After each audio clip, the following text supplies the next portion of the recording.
Hello, hello, hello. It's Knits for Sanity and welcome to day one of my holiday celebration. This is day one of my advent calendar with Add More Zest, which I only have the 12-day gift advent calendar from them. But then I do have the 25-day diamond painting advent calendar from them. So for the first 12 days, I will be opening from the 12-day package here. And then every day I will be doing the one square from the diamond painting. So thank you so much for joining me. All right, are you ready? We open it up. Beautiful red tissue paper, the AMZ Add More Zest Advent, December 2022. Now, I did discuss in my last whip and chat why I am starting this on November 30th and not on December 1st. And that's just for really practical purposes, because this calendar will end on the 25th of December, which is Christmas Day, and no one's going to have time to watch a video then. So it's actually my intention to have the final versions of both of my advent calendar kits done and uploaded, maybe even very late on the night of the 23rd, or definitely first thing on Christmas Eve. So that's why I'm starting this a day early. All right, but now here we go. Gonna open it up. One is on the very bottom. So I'm gonna pull this out. This advent calendar is definitely sold out. And in fact, I could not get the full version advent calendar because it sold out so quickly. So they went and they ordered some more, put together some more calendar half sets, so 12-day calendar kits. And that's how I was able to get this one. But if you like what you see with this, definitely follow her on social media and stay in the loop. Go check out their store, sign up for any information that they may send out. All right, so day one. What do we have? Oh, we have labels. Look at this. Okay, let me open this up a little bit more so you can get a better idea of what I have here. And I imagine most of this stuff, if they don't have this exact item in their store right now, you will get an idea of things that are very, very similar to this in their store. So these are labels that they have printed. This is actually something that I think I'll probably use for my drill storage, like my extra drill storage. Here we have for round diamonds that you could write on and then label your kit up with these. And looks like you get two square and two round. And they are colors of the rainbow. So you can, so like number 321, which is a really deep red, I would put on one of these pinky gems. Just, to give you an idea. 470 is a greenish color, so I'd put that on one of the green ones. And then you have a repeat, but these are for square drills. Oh, that is so cool. That is so cool. These will definitely be used. Thank you so much. Add More Zest. This is already really awesome. I honestly had no idea what to expect with this particular advent, so this is already starting out really, really cool. I'm really excited. All right, so let's move this aside. Each square is marked by me. The one thing that I will say is this was kind of difficult to manage to put together on my end. And it was too for Add More Zest as well. I did actually end up watching her video where she did kit up her own kit that she is doing, and you can follow along with her as well. I'm sure she will be far more entertaining and do a much better job. But just because there are no papers, there are no release papers that are the right size. So I had to cut every single one of these release papers, and each square is kind of a different size than the others because like the outside squares have like an extra border line, and So it was definitely a little bit of a confusing process. And then I struggled with how to label each square, as you can see, which is why like I have a couple that have, attempted markers on them in large numbers.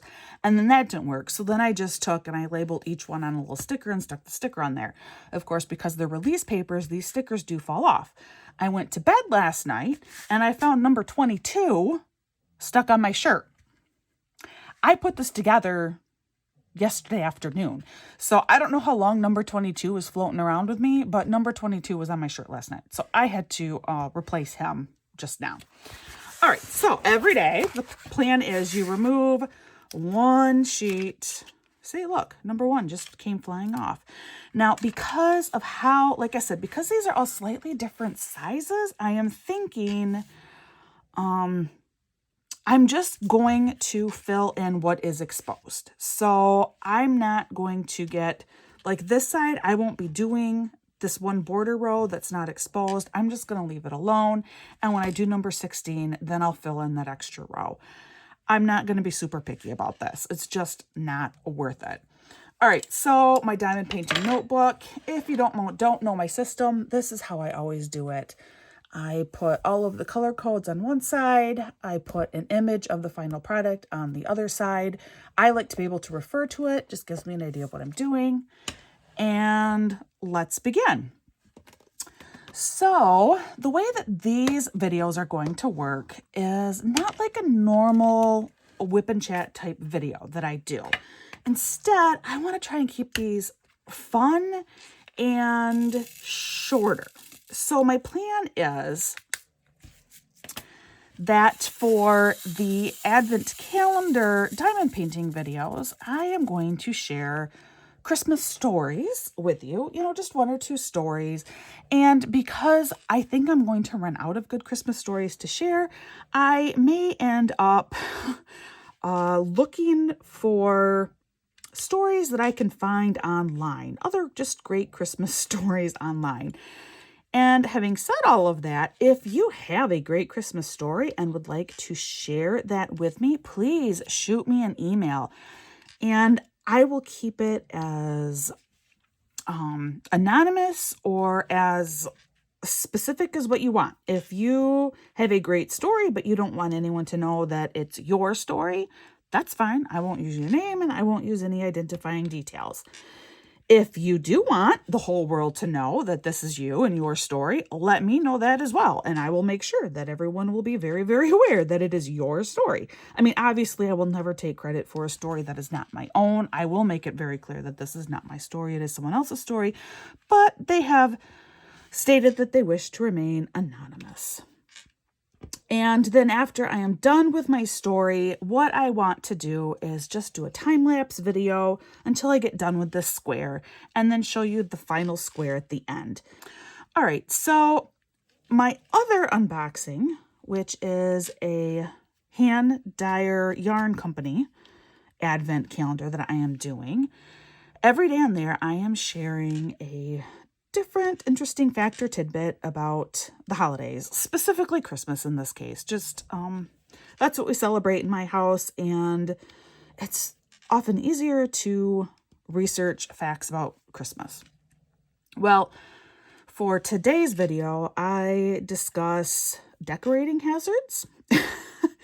And so I thought for my first Christmas story about, well, this is a personal story, I will focus on a couple of Christmas, not necessarily decorating, one is, but Christmas hazards that my family encountered when I was growing up. So the first one that is indeed a decorating hazard, although that's working backward in the timeline, so I don't know that I should begin that way. No, we will. We'll begin that way because it fits, because it was a Christmas decorating hazard.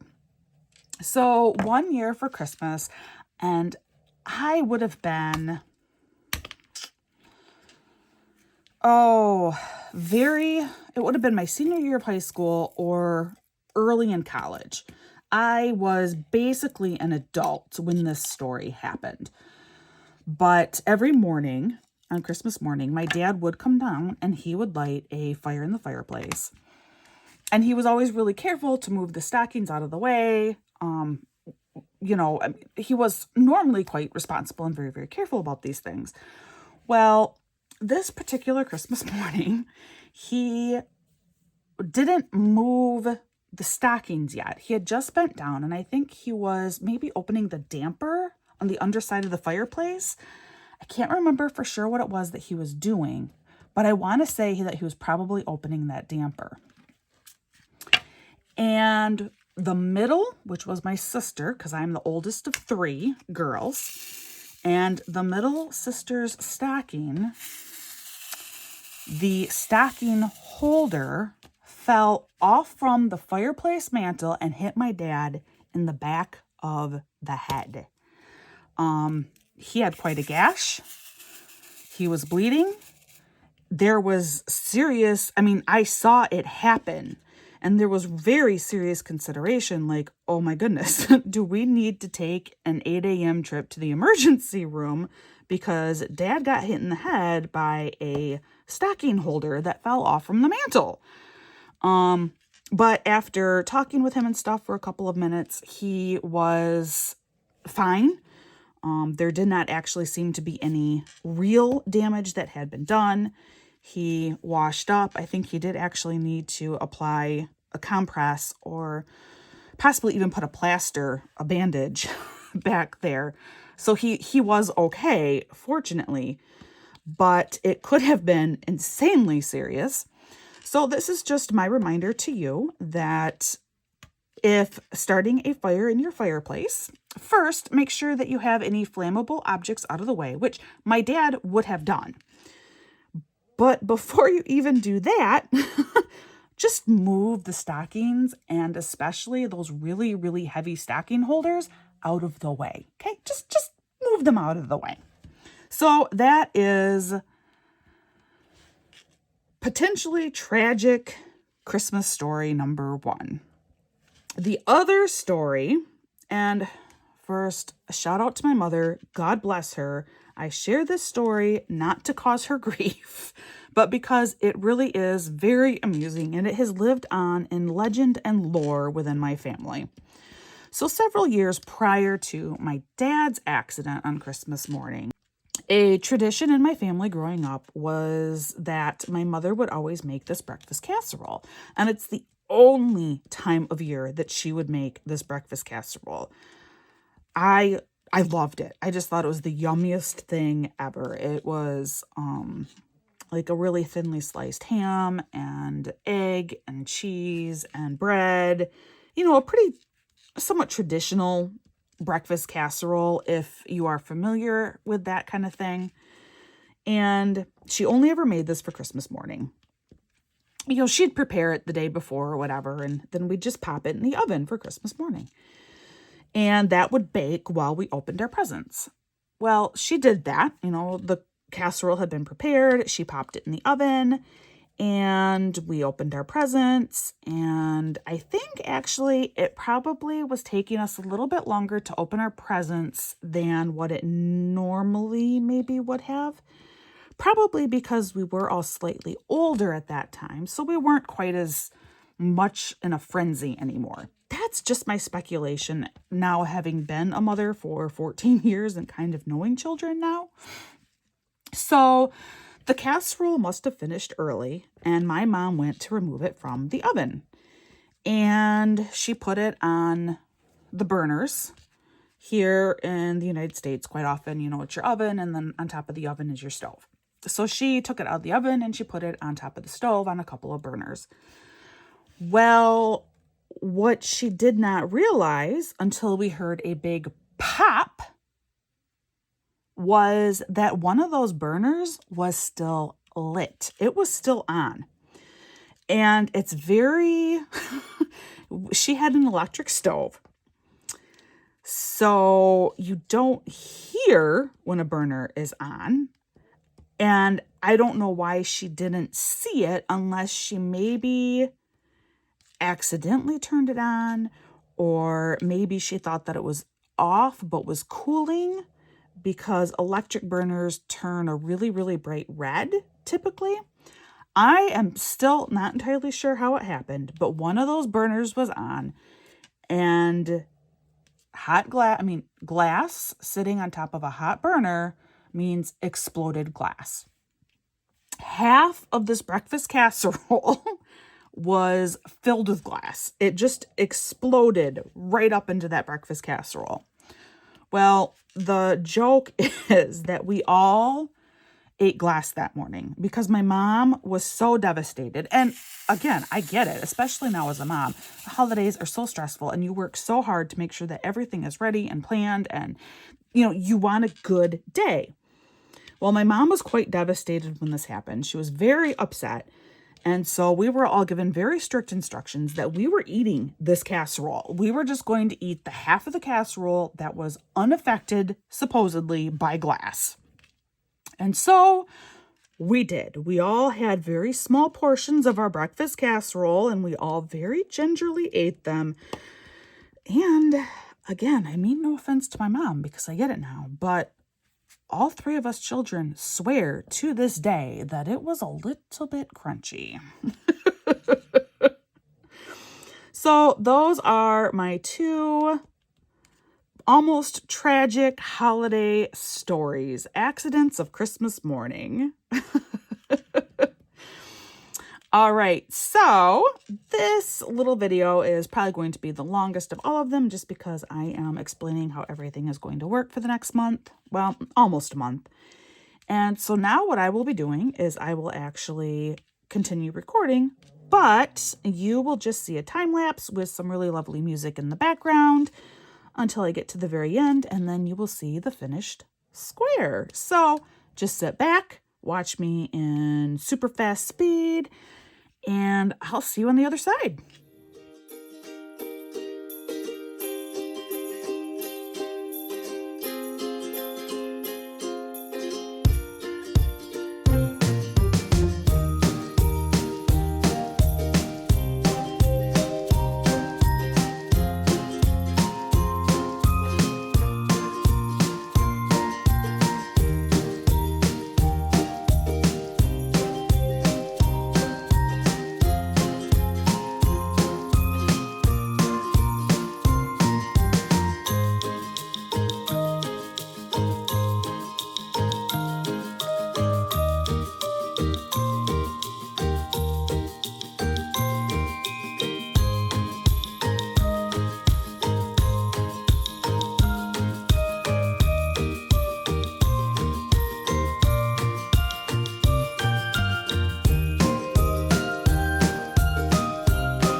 I'm back. Square one is done. Look at that. Look at how cute it is. It's so pretty. Other than having to break up all of these black 310s, this kit should be a ton of fun to do. Loved doing the square. Other than that 310 issue, that will be annoying, but at least they did come apart very easily in my drill grinder from Bella Art de Nicole. But yeah, so here it is. First square is done. Be sure to come back tomorrow. And in the meantime, please practice kindness. It's hard to be kind, and it's easy to lose our patience during the holiday season, but I promise kindness will always be your best option. And in return, I hope that you have an absolutely wonderful, wonderful day, and I will see you again real soon.